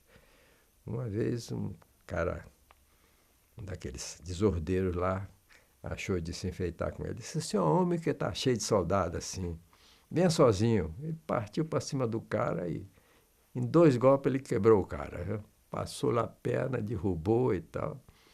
Mas era um cara muito, muito exigente. Os presos lá, ele botava o preso para trabalhar, porque ele tirava o preso da cadeia e botava na rua para limpar a rua. Fosse quem fosse. Capinar a rua. Não tinha isso, não. Realmente nós fizemos muito boa amizade. Não sei hoje onde ele se encontra, mas foi um homem que realmente avançou aquela região. E justamente ele foi para lá para acabar, ou melhor, reduzir a criminalidade em Governador Valadares. E aquela região era uma região muito braba. Não só Governador Valadares, como Conselheiro Pena, Redentor, né? Eram cidades muito perigosas do estado de Minas. Esse hotelzinho que vocês ficaram, era... Os engenheiros se hospedavam aí? Não, era um hotel mesmo da cidade. Como eu não ia ficar na cidade, eu ia partir para o dia seguinte para Antônio Dias, eu fiquei hospedado lá. No ano seguinte é que eu retornei. Mas eu vinha sempre a Governador Valadares, porque eram 100 e poucos quilômetros de Antônio Dias. Quando tinha uma folga assim de fim de semana, a gente ia lá para passear. Mas quando eu retornei a governador, a companhia me deu uma casa junto a um clube de tênis, o Figueirinha, e uma casa muito boa, uma casa de alvenaria, e nós ficamos lá 1 ano morando nesta casa. E a vida noturna da cidade era só aquele divertimento, mas era uma cidade muito agitada, um comércio bom, um movimento muito bom, né? Em resumo, era uma cidade muito boa naquela região. Eu reputo, naquela época, talvez fosse a melhor cidade da região, da zona do Rio Doce. E qual era especificamente o seu trabalho na segunda residência? Na segunda residência eu fazia o mesmo trabalho que fazia na terceira, a parte de manutenção da via permanente, né? E tinha também a parte de oficinas, porque lá tinha uma oficina menor do que a que tinha em Vitória, para a manutenção dos equipamentos, dos tratores, das máquinas de linha que tinham lá na ferrovia, dos automóveis também, que a companhia tinha alguns automóveis, caminhões, lá em Governador Valadares, porque tinha um departamento de obras lá também sediado. E então isso dava para preencher nosso tempo, né? Embora o trecho fosse um trecho mais suave do que o trecho lá da Serra, né? Que a ferrovia tinha um traçado melhor, em planta e em perfil, e, consequentemente, dava uma manutenção mais fácil, né? Agora, o grande mérito foi, ainda me encontrava em Antônio Dias, e a ferrovia já estava fazendo o lastreamento da linha férrea com brita, né? Então, nós tínhamos que tirar todo aquele lastro de terra, substituir os dormentes e colocar o lastro de brita, que tinha que ter, no mínimo, 30 centímetros de brita abaixo do dormente, embaixo do dormente, né? Depois do dormente vinha a placa de apoio e, consequentemente, o trilho. E, nessa ocasião, a Vale do Doce também já iniciou. Não, ela tinha trilho de 35 km por metro. 35 km por metro. 35 quilos por metro. Era um trilho mais baixo. E nós fazíamos a manutenção. Tínhamos também a mesma coisa, as turmas de conserva eram a mesma coisa, 10 homens para cada turma de confeitor, para cada 10 quilômetros de linha, e mais aquela turma de lastro, que era uma turma auxiliar, né? Bom, esse período também foi relativamente curto, depois nós fomos para Vitória. Mas nessa época já estava sendo construída na cidade de Barra do Coeté uma usina para a produção de pedra britada, já da própria companhia. E ela produzia muita pedra lá. E me lembro de um fato agora, porque a especificação das normas técnicas determina que a pedra britada tem que ter um tamanho máximo de 2,5 polegadas e mínimo de 3/4 de polegada. E o general Juraci Magalhães, quando presidente, ele foi lá e um dia chegou lá na pedreira, embaixo, então ele pegou uma pedra assim, virou-se para o doutor Duarte, que era o superintendente de construção, disse: doutor Duarte, qual é a especificação disso? Ele, 2,5 a 3/4. Ele pegou a pedra assim, fez 1, 2, aí disse: já cheguei em 2,5, não chegou na metade do tamanho da pedra. Quer dizer, ele estava totalmente contra as especificações, né? Ele era exigente a esse ponto, né? Mas construiu-se essa usina de produção de brita, né? E que realmente deu uma produção muito grande e distribuía ao longo de toda a estrada. E, posteriormente, essa usina foi transferida para Vitória, no município de Cariacica. Quando eu fui para Vitória também já fui trabalhar nessa usina como responsável também pela produção e abastecimento das outras residências. Abastecia a residência que eu ocupava e as outras residências. Nós éramos obrigados a abastecer as outras residências, fazendo uma distribuição de acordo com o chefe da divisão da via permanente. Então, sob a sua responsabilidade, a manutenção da pedreira, estrada e da usina também, da pedreira, né? A produção de brita. Em relação ainda a esse lastramento, quer dizer, de que forma essas melhorias acarretaram na estrada de ferro?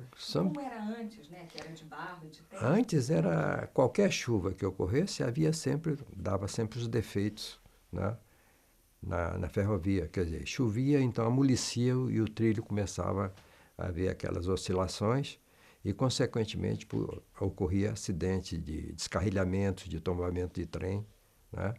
E que com o lastramento, a drenagem da linha era mais fácil, quer dizer, o escorrimento da água na linha não deixava que ocorresse isso, né? E melhorou substancialmente, reduziu muito o número de acidentes nos ferroviários, né? Mas foi um período de muito trabalho, muita luta. E, paralelamente, também nós fazíamos aqui a parte de melhoramento e retificação do trecho ferroviário, porque tinha trechos de muitas curvas, então a gente ia fazendo as variantes, já ligávamos as variantes, já melhorando o trecho ferroviário para, consequentemente, aumentar a velocidade comercial dos trens. Só podia explicar melhor o que são as variantes? As variantes eram linhas que nós construíamos paralelamente, a mesma coisa, fazíamos o aterro, em cima do aterro, quando nós já construíamos assim, colocávamos o lastro de brita, o dormente, as placas de apoio e os trilhos. E quando ligávamos na linha principal e abandonávamos aquele trecho, retirávamos aquele trecho que era tortuoso, cheio de curvas e também de alguma declividade. O senhor lembra de ter presenciado algum acidente de grandes dimensões? E vários. Uma das vezes, o general Juraci estava descendo de Itabira e nos comunicaram que tinha ocorrido um acidente. Eu estava descendo junto com ele no trem de administração e eles ficaram retidos numa estaçãozinha que lá chama-se Engenheiro Guilma, né? E nós descemos, fomos dar socorro lá embaixo, no trecho, né? E ele levou 3 dias preso ali. Ali com ele e a família. Nessa época ele estava com a família, até próximo do Natal, mas deu para passar depois de liberarmos a linha. E com referência a esse trecho de acidentado que nós vivemos lá em cima, quando eu morava ainda na terceira residência, em Antônio Dias, me lembro um fato até muito curioso, porque tinha um senhor, ele era topógrafo prático, não era formado. E nós estávamos fazendo uma retificação lá do Rio Piracicaba e choveu muito, muito mesmo. Então ele entrou pelo seletivo, aquele aparelhozinho rude. Doutor Magalhães, ele me chamava Doutor Magalhães. Doutor Magalhães, o troço aqui tá feio. Tá chovendo tanto que até sapo tá morrendo afogado. Mas chovia mesmo. O Rio Piracicaba, lá nessa região, era muito, muito acidentado. Tá? Tanto que já tinha, hoje deve ter maior quantidade até de pequenas usinas hidrelétricas. É um rio que deu um potencial elétrico, hidráulico muito grande para a região. Essa precariedade do sistema de comunicação também acarretava desastres? Ocorria eventualmente, mas era um sistema muito seguro, apesar disso, porque a liberação dos trens de minério era através ainda daquele telégrafo sem fio, pica-pau, né? E ali ele tinha que pegar uma mensagem, pegava a mensagem escrita, quando o trem chegava, aquela mensagem era entregue ao maquinista. Ele só poderia avançar de uma estrada, de uma estação para outra, com aquela liberação que era escrita. De maneira que era muito difícil ocorrer acidente. Yeah. Mas havia, eventualmente, algum acidente, mas não com frequência. Não havia frequência nos acidentes, não. Mas hoje os meios já são melhores, depois veio esse serviço de comunicações através desses telefones Motorola e tal. Hoje os maquinistas já se comunicam, né, através da Motorola. E os meios são maiores, além de ter o controle dos trens numa central. Existia uma central, que eles chamavam Central do Seletivo, para controlar os trens, inclusive onde os trens iriam se encontrar, porque tinham se encontrar numa estação onde tinha um desvio. Era feito através de uma estação de controle em Governador Valadares, na estação de Governador Valadares, e a outra na estação de Vitória. Era quem controlava isso. Chamava-se Central de Seletivo, a central do Departamento de Transporte. Bom, então, da parte de Governador Valadares, eu acho que está atendido. E no ano seguinte, em 53, nós fomos para morar em Vitória. Fomos morar em Vitória, transferidos para a primeira residência, assumimos a pedreira de Santana, a oficina de manutenção de vagões e a residência também de 200 quilômetros. Tivemos aí 2 mestres de linha excepcionais, né, o Antônio Marques, pessoas de responsabilidade, idosos, e o Alberto Batista. Foram 2 grandes auxiliares que nós tivemos.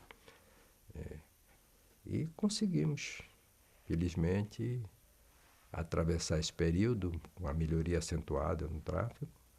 E quando chegou em 1900 aí fomos ajudantes da Viapen, passamos ao cargo de ajudante. E em 1958 nós conseguimos um curso através do ponto 4 de treinamento nos Estados Unidos. Fomos através do ponto 4, a companhia pagou minha passagem e me dava uma diária de $10. Dinheiro para burro. $10. E depositava meu salário. Bom, então nós fomos lá e ficamos tínhamos uma ajuda do governo americano e fizemos um treinamento aqui nos Estados Unidos em algumas ferrovias. A Denver, Rio Grande e outras ferrovias, Pensilvânia e tal. E aí fizemos o treinamento já para mecanização da via permanente. Fomos nós que fomos lá e fizemos esse treinamento, visitamos também várias fábricas de produção de equipamentos ferroviários de manutenção. E nós saímos daqui em novembro e o fato foi interessante porque chegamos lá justamente no dia de Ação de Graças, nos Estados Unidos. Passamos uma fome danada, porque é tudo fechado. Você não encontra nem um botequim para tomar água, né? Só no dia seguinte pudemos comer, né? Ficamos lá primeiro, porque não dominava muito bem a língua, Então ficamos uns 20 dias treinando a língua, depois iniciamos o curso. Passamos em Washington, diga-se de passagem, uma cidade belíssima, eu gostei muito de Washington, tranquila. Depois começamos a labuta percorrendo aquelas ferrovias já mecanizadas dos Estados Unidos, né? E era uma época de muito frio. Chegamos até um dia numa cidadezinha lá no estado do Colorado, pegar 33 graus abaixo de zero de temperatura. E essas estradas de ferro, elas transportavam também minério? Transportavam, algumas transportavam, mas mercadoria de modo geral. Porque lá nos Estados Unidos existe a concorrência entre ferrovias no transporte de carga. Então não é assim como aqui no Brasil, que nós temos uma estrada só para transportar tudo, né? Lá elas concorrem. Então aquela que der melhor tarifa, ela tem a preferência no frete. Entende? Então tem ferrovias muito boas, excelentes, com equipamentos muito bons, equipamentos ferroviários, fábrica de equipamentos ferroviários muito bons. Hoje eu não sei se aqui o Brasil já está produzindo esses equipamentos, mas eu sei que nós implantamos, fomos nós que iniciamos a implantação, o treinamento do pessoal aí, e hoje a Vale do Rio Doce tem um serviço de manutenção mecanizada da via permanente. E temos o orgulho de dizer que fomos nós que iniciamos com a ajuda do Dr. Eliezer Batista, que era nosso chefe da via permanente. Era comum, era uma prática da empresa mandar os seus empregados para esse tipo de aperfeiçoamento no exterior? Olha, vocês foram pioneiros? Não, antes de mim foram 2 engenheiros quando a locomotiva, bom, o Dr. Eliezer foi várias vezes. Quando a companhia comprou as locomotivas diesel elétricas na General Motors, eles passaram um período lá em Lagrange, na fábrica de locomotivas. Passaram um período lá treinando a manutenção de locomotivas diesel. Então eles passaram um relatório de tudo que eu fiz nesse período. Ok, Paulo. Estamos prontos. Atenção. Gravando. Então, realmente, a Vale do Rio Doce mandou outros engenheiros antes de mim e, posteriormente, também foram vários. E que os 2 que foram anteriormente à nossa ida, eles foram fazer treinamento na parte de manutenção de locomotivas diesel, porque a Vale tinha comprado um grande número de locomotivas, 10 locomotivas, né? E então eles foram fazer um treinamento lá para trabalhar na manutenção de locomotivas. E durante esse período que eles estiveram lá, eu fui para o lugar dele, que era a parte acumulava também a parte de manutenção. Tive um período mas me dediquei mais à parte de locomotiva, porque eu já tinha meus auxiliares trabalhando nos outros setores, então eu fiquei trabalhando também um período na oficina de manutenção de locomotivas lá em Vitória. E quer dizer, o senhor viu a chegada dessas locomotivas? Vi a chegada das locomotivas. E existia um fato muito interessante, porque a companhia comprou essas locomotivas diesel elétricas dos Estados Unidos e comprou uma locomotiva diesel hidráulica da Alemanha. Então, tanto a General Motors como a fábrica Krauss Maffei, da Alemanha, mandaram técnicos para acompanhar, pelo menos, o período inicial de manutenção. E eles ficavam, às vezes, embaixo da locomotiva, copiando dados das outras locomotivas. O alemão copiando da locomotiva americana e o americano copiando da locomotiva alemã. Mas era interessante, tivemos muito bom relacionamento com ambos, tanto o americano, o Mr. David Hay, como o alemão. E o período foi relativamente curto, eles passaram 6 meses, depois retornamos às nossas bases, né? E assim, como é que foi a aceitação, por exemplo, dos empregados brasileiros, dos ferroviários, para essa nova manutenção?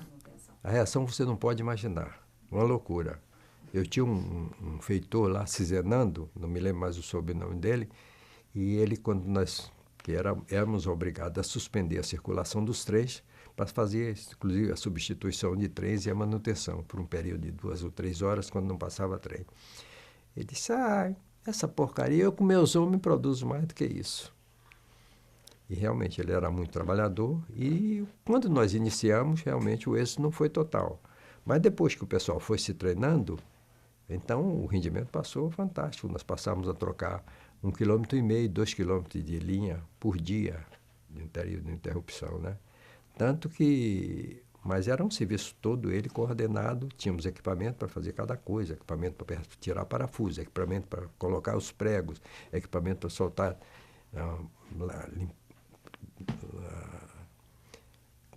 preparar os dormentes para a aplicação da placa e tudo. E uma vez quebrou um desses equipamentos e nós fomos obrigados a paralisar. Aí o Cisenano disse, meu Deus do céu, eu dizia que não ia, a gente ia produzir mais, mas realmente o serviço mecanizado funciona. E ele conseguiu, nós já estávamos produzindo, substituindo foi a época já da substituição dos trilhos, 35 quilos por metro por 57, já de fabricação nacional aqui na Siderúrgica Nacional. E então ele se queixou que realmente que hoje a turma estava organizada e a equipe bem menor, né? E a produtividade muito maior. Mas, posteriormente, eu saí também, fui ocupar um outro cargo. Mas nessa época também nós já tínhamos também, trabalhavam conosco, com cada um dos engenheiros residentes, e tínhamos um sistema de controle, capinação química, né? Porque o mato crescia muito do lado da linha em cima, então nós tínhamos um processo de capina química, né? E funcionava muito bem. Mas essa mecanização trouxe um desemprego ali na... Não, porque foi muita gente deslocada de um setor para o outro, né? Mas serviu para limpar, também já tinha, nessa época, já tinha muito trabalhador idoso e foi aposentando, né? Foram aposentando e nós fomos preenchendo essas turmas de mecanização permanente por trabalhadores dessa turma de mecanização, né? Essa divisão de controle era também ligada à ferrovia que o senhor assumiu? Era sim, era a divisão de controle era uma divisão que absorvia os setores de compras do departamento da estrada e financeira, a parte de pagamentos e tal, e compras. Mas eu tive aí justamente por um período relativamente curto, foi quando o general Juraci me requisitou para eu ir para a Bahia. Então eu fui obrigado a sair da divisão de controles. Mas tínhamos também na divisão de controle muito bons auxiliares, o senhor Aníbal Moraes, o senhor José Silva, pessoas dedicadíssimas, corretas, muito sérias, muito direitas. E qual o cargo que o general Juraci ocupava nessa época? Ele foi presidente da Vale do Rio Doce. Não, eu digo, quando me chamou para... Quando me chamou, ele era governador do estado da Bahia. Tinha sido eleito governador do estado da Bahia. Então ele me chamou para lá. Me convidou, fez uma assembleia, indicou meu nome. Quando eu cheguei dos Estados Unidos, eu já estava com meu nome lá indicado. Eu pedi até ele que me aguardasse algum tempo, porque eu estava fazendo a implantação, né, da mecanização e não ia voltar de uma viagem, de um estágio, né, para me deixar assim. Né. E quais eram as suas atividades? Quanto tempo o senhor esteve na Bahia nesse período? Eu fui diretor da Estrada de Ferro. Estrada de Ferro Nazaré, tem 270 quilômetros, vai do porto de São Roque, dentro da Bahia de Todos os Santos, até a cidade de Jequié, onde tinha uma reserva, tem ainda uma reserva de minério de ferro. Então a atividade principal da Estrada de Ferro era transportar o minério de ferro até o porto de São Roque para exportação. E quem era o proprietário da mina? Olha, eram as firmas particulares, Gruner e companhia, tinha umas 3 ou 4 firmas. Agora, os nossos vagões lá transportavam 10 a 15 toneladas, enquanto a Vale do Rio Doce já estava transportando vagões de 90 mil toneladas. Né? E essa experiência nos Estados Unidos contribuiu para essa gestão dessa linha férrea? Da Nazaré? Bom, não, porque eu já tinha uma experiência muito boa dentro da Vale do Rio Doce, né? Porque nos Estados Unidos foi apenas um aperfeiçoamento. E isso permitiu que nós também, através do meu conhecimento junto à Vale do Rio Doce, eu conseguia algum recurso e já iniciamos uma substituição de trilhos lá da estrada de ferro, que eram trilhos muito pequenos, muito leves, pelos trilhos que estavam sendo retirados aqui na Vale do Rio Doce. E eu levei muito trilho lá e substituí uma região um trecho muito grande da ferrovia, lá dos trilhos da ferrovia. Mas lá também, a ferrovia também tinha o mesmo problema, não tinha o lastro com brita, tinha pequenos trechos, viu?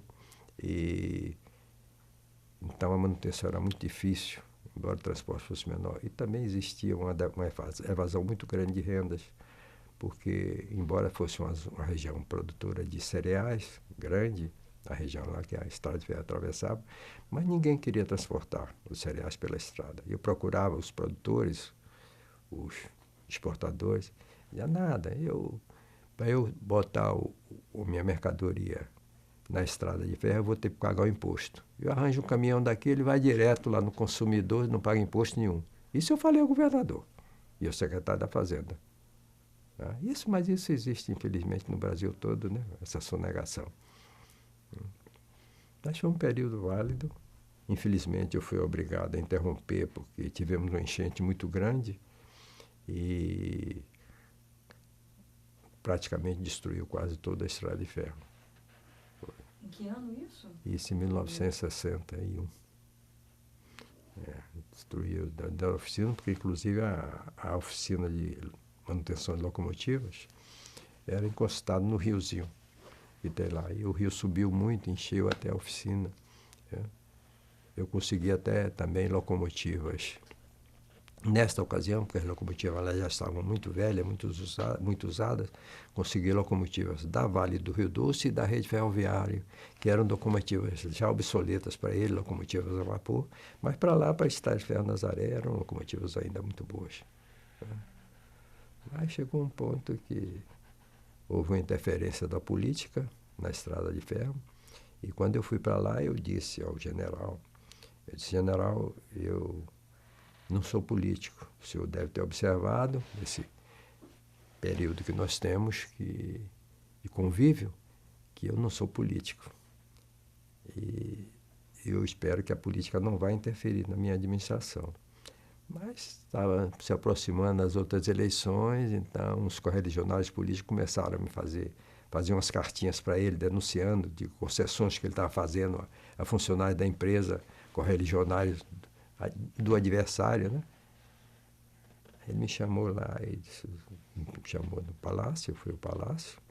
Também eu entrava no palácio quando era governador, assim, eu empurrava a porta e entrava. E ele então mandou que eu respondesse aquela carta.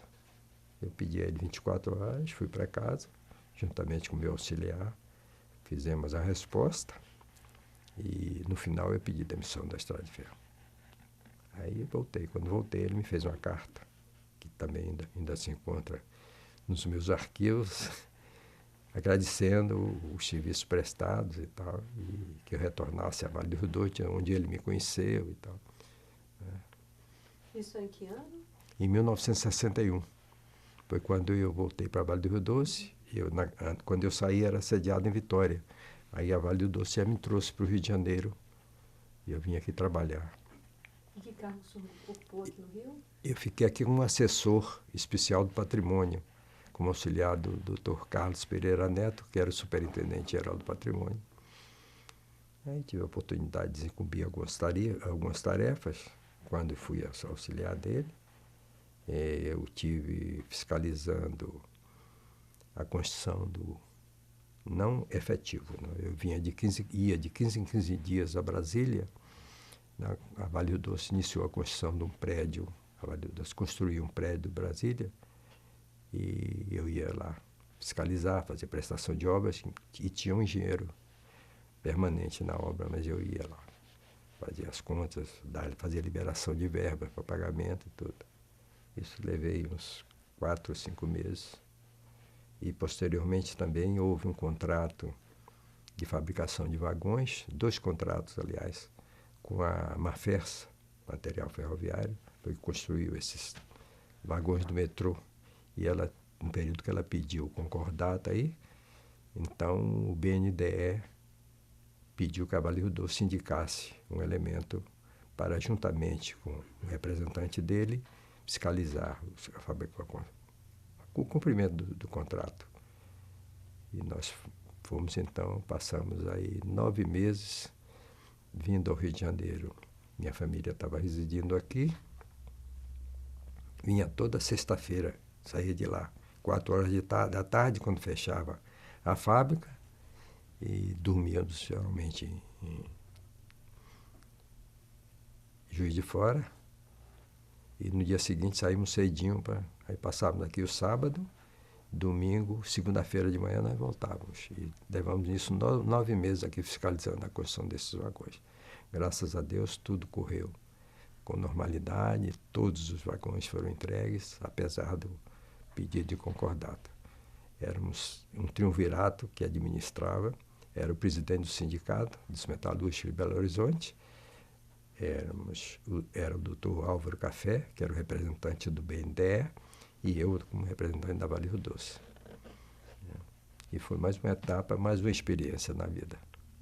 E uma pergunta, esse prédio que o senhor fiscaliza em Brasília, no início de Brasília, 61? Foi, sim. Foi nesse período que ela foi construída.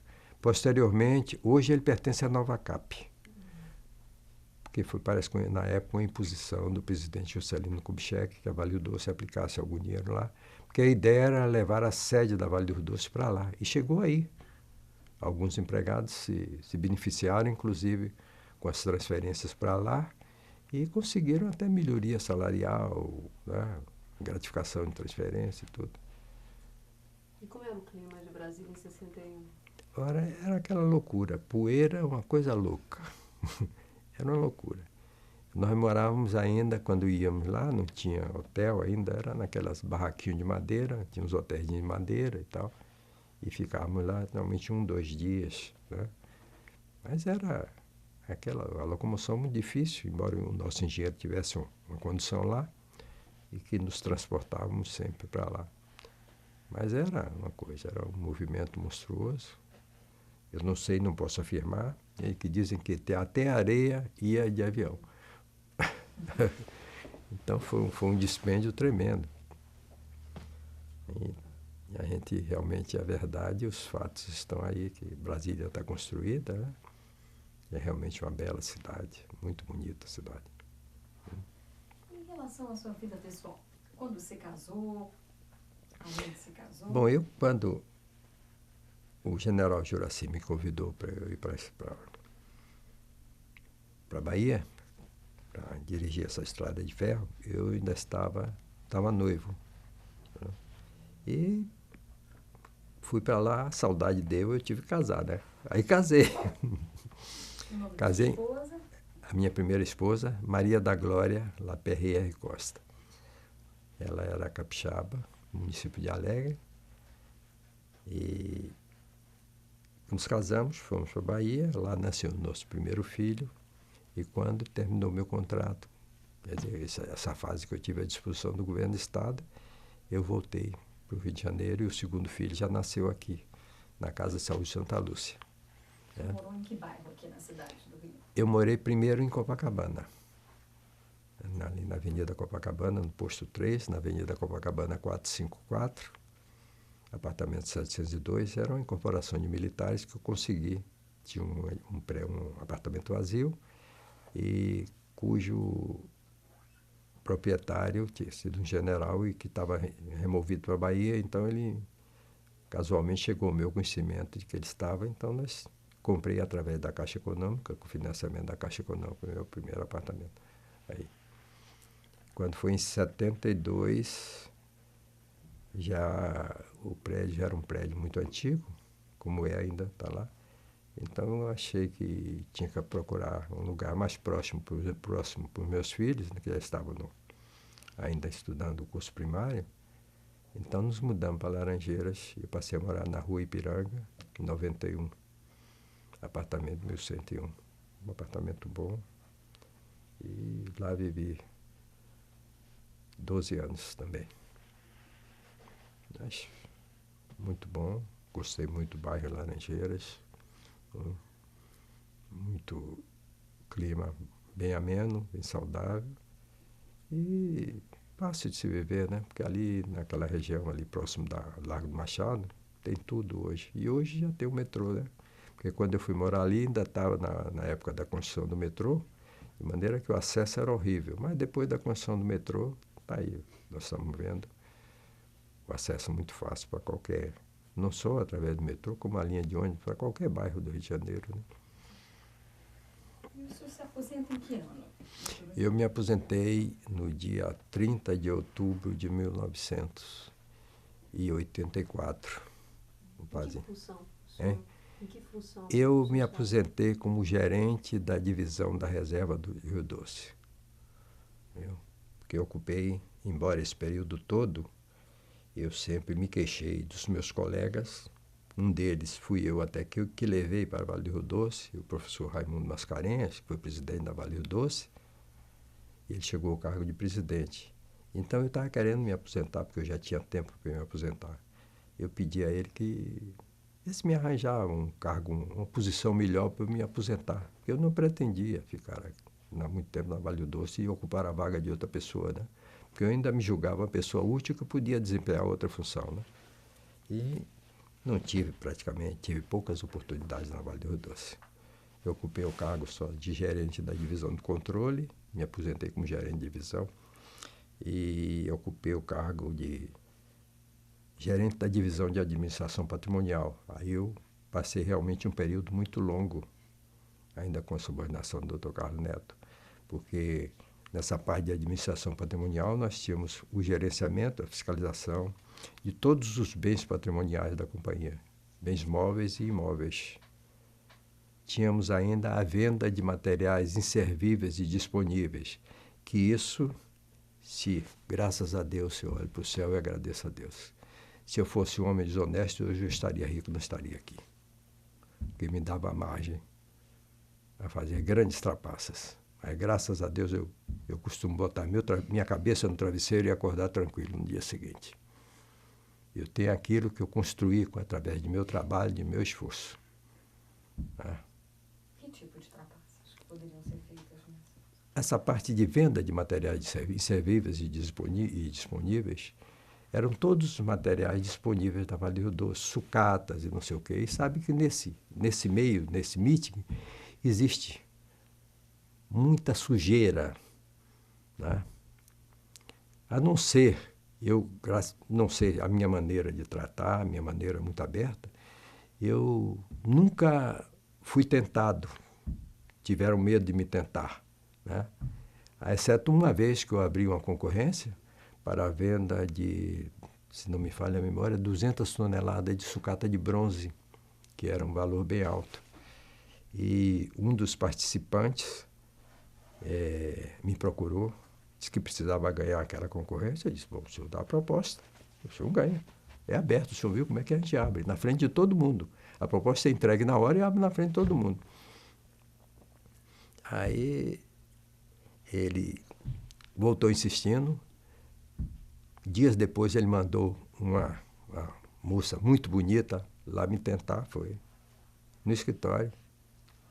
Na saída, estava na hora de encerrar o expediente, ela disse, não, vamos tomar uísque. Ele disse, não, senhora, o senhor me desculpe, mas minha esposa trabalha aqui pertinho, no IBGE, nos costumamos ir juntos para casa. Né? Ele, não satisfeito com isso, no dia da coleta da concorrência, ele botou um cheque dentro da proposta dele. Aí eu peguei o cheque assim e joguei para o lado, né? Joguei e fiquei quieto. Quando abrimos todas as propostas, eu disse, de quem é esse cheque aqui? Ele disse, é meu. Estava dando falta desse cheque lá no escritório. Esse cheque é meu. E nós trabalhávamos no 11º andar da Avenida Xuxo. Ele desceu a pé os 11 degraus, os 11 lãs da escada. Eu mandei buscar ele lá embaixo, mas o rapaz não pegou. Foi pelo elevador, mas não pegou lá. Foi embora. Graças a Deus foi a única tentação e isso não me arrependo de ter feito. E é com muita honra que eu declaro isso. Bom, como eu dizia também, as oportunidades que a companhia me deu, talvez sejam por minha incapacidade, né? Isso aí quem julga é a administração, né? Eu não tive oportunidades. Tive uma vez um convite para ser superintendente da Valia, da nossa fundação. Mas o meu pistolão, até pelo Marechal José Lindenberg, acho que o meu pistolão foi fraco e eu não fui eleito. Né? Não disputei a eleição. E pedi ao Dr. Clodoaldo, que foi diretor, morou comigo muitos anos, com tempo de solteiro, ao Dr. Mascarenhas, que eu precisava sair da Vale do Doce e estava querendo uma promoção, uma melhoria salarial para eu me aposentar em melhor situação. Né? Mas não tive, eu digo, não, aí tem que sair. Minha esposa estava querendo se aposentar, porque ela já tinha tempo para aposentar lá no IBGE, então nos aposentamos os dois no mesmo dia. E o senhor fica aqui no Rio, depois da aposentadoria? Eu tentei viver aqui no Rio, mas eu não achei nada para fazer de imediato, porque eu me levantava cedo, ia para o aterro do Flamengo, andava lá 2 horas, voltava para casa, lia. Eu fui sempre leitor assíduo do Jornal do Brasil, lia o Jornal do Brasil de ponta a ponta, aí ficava sem nada para fazer. E quando tinha um cinema, ia ao cinema, aí começou a aparecer problema de cardíacos e tal. Tive assistência do Dr. Cícero Torres, que foi um médico amigo nosso, né? E começou a surgir esses problemas. Então, eu procurava outros médicos. O médico dizia, o que você faz? Estou aposentado, preciso arranjar o que fazer. Eu disse, pô, me aposentei, como é que eu vou arranjar o que fazer? Não é verdade?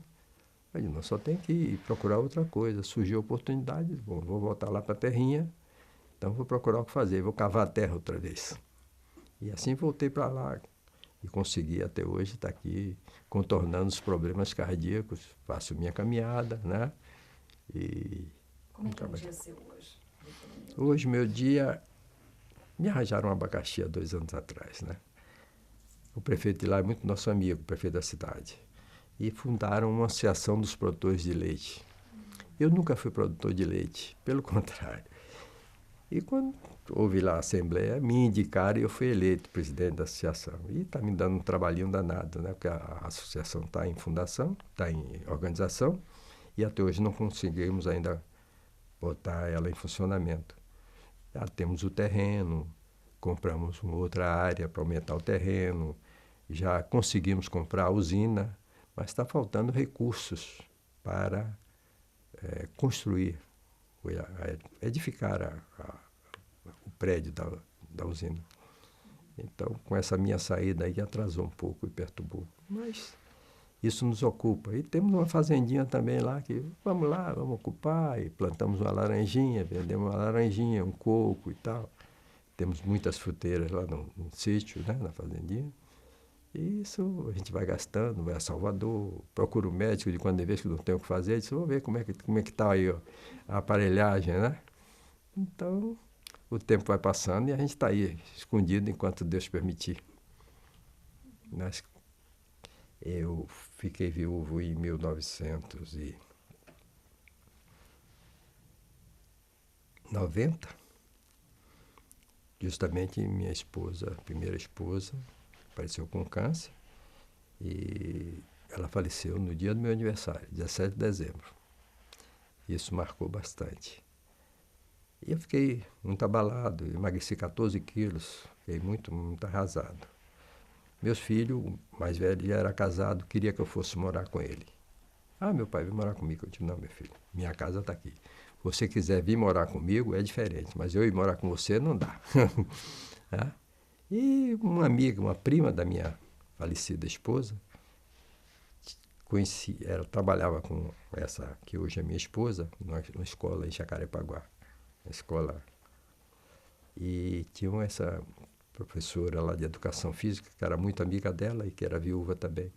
Disse, vou arranjar uma moça para casar com você. E me apresentou, Deus foi bom, né? Achou que ela servia para mim e nos conhecemos e vivemos algum tempo, menos de 1 ano, e resolvemos nos casar, e estamos casados há 7 anos já. O nome dela? Maria Filomena Monteiro Carneiro da Cunha. E vivemos, graças a Deus, muito bem. Agora ela não está passando bem de saúde, mas se Deus permitir, ela vai se recuperar. A gente está chegando ao final então da entrevista, a gente costuma perguntar o que o senhor achou de deixar esse depoimento aqui para Vale Memória. Eu achei fantástico, principalmente que eu quero revelar aqui uma mágoa. Tá? por ser hoje, ainda hoje, um funcionário que doou metade da sua vida para a Vale do Rio Doce. Foram 33 anos de serviço prestado. Ser tratado na portaria da Vale do Doce como um visitante. Eu disse que não devia ser somente eu, não. Todos os outros empregados deveriam ser tratados como aposentados da Vale do Rio Doce, não como visitantes. Nós entramos na fila lá e participamos da mesma forma para se queremos visitar ou procurar uma instalação da Vale do Rio Doce. Tanto que eu não vou lá. Não vou lá. Quando vou, eu vou, avalia, fica lá. Ou então, quando eu vou ao primeiro andar, um clube de investimento. Mas eu acho isso degradante, para um ex-funcionário ser fichado, ser fotografado. Me perdoe a administração da Vale do Rio Doce, mas é uma mágoa que eu tenho. Né? E também, naquela ocasião que eu fui, antes de me aposentar, eu estava com uma promessa de visitar as instalações da Vale do Rio Doce, lá em Carajás. Porque eu ajudei também muito, nós ajudávamos na área de compras, na área de remessa de equipamentos e tudo. Ajudamos muito a construir lá a Ferrovia Norte. E estávamos com uma visita, com a promessa de uma visita lá ao Projeto Carajás. Infelizmente, eu me aposentei e esse sonho meu foi por água abaixo. Mas eu espero que a administração da Vale do Doce ainda me conceda isso. A minha e a minha esposa. O senhor tem esse sonho de visitar Carajás? Hein? O senhor tem esse sonho? Eu tenho, sim, eu tenho. Eu gostaria muito de conhecer aquela região, porque eu conheço o Brasil relativamente bem, até Fortaleza. De Fortaleza para lá eu não conheço. E até eu disse à minha mulher, nessa última vez que nós fomos nos Estados Unidos, eu disse a ela, olha, eu vou com você, porque eu te prometi que nós iríamos fazer essa viagem, mas eu acho que eu gostaria mais de conhecer o meu país. Eu acho que nós temos coisas lindas. Eu vi realmente coisas muito bonitas nos Estados Unidos. E como eles sabem explorar as belezas naturais. E nós temos aqui no Brasil coisas tão bonitas quanto lá nos Estados Unidos. Né? Brasília é um troço lindo. Brasília é um troço lindo, eu acho. Um projeto arquitetônico grandioso. Né? Aquele tem muito mérito. Para finalizar, o senhor gostaria de deixar alguma mensagem? Não, os atuais ou futuros funcionários da Vale do Rio? Não, eu quero agradecer a todos os meus colegas, ao meu primeiro mestre, que foi o Dr. Adelmar Ribeiro Vidal, é falecido. Foi esse que nos deu a primeira prática, porque nós tínhamos a teoria da faculdade, mas a estrada a gente não conhecia nada de prática. Adelmar Ribeiro Vidal foi ele que nosso primeiro mestre, muito nosso amigo, morreu nosso amigo. Ao Dr. Eliezer, que eu estimo muito, embora esteja afastado com ele há muitos anos, né? E eu procurei manter até um relacionamento através de cartões postais, mas as ocupações dele e as tribulações são diferentes. E aos meus superintendentes, Dr. Costa e Silva, Dr. Carlos Neto, que é falecido, e aos meus companheiros da Vale do Rio Doce, todos os meus companheiros daquela época. E agradecer também a oportunidade que a Vale do Rio Doce me deu de prestar esse depoimento, que eu me sinto muito honrado de tê-lo desempenhado e espero que tenha sido a contento. Muito obrigado. Muito obrigada, senhor.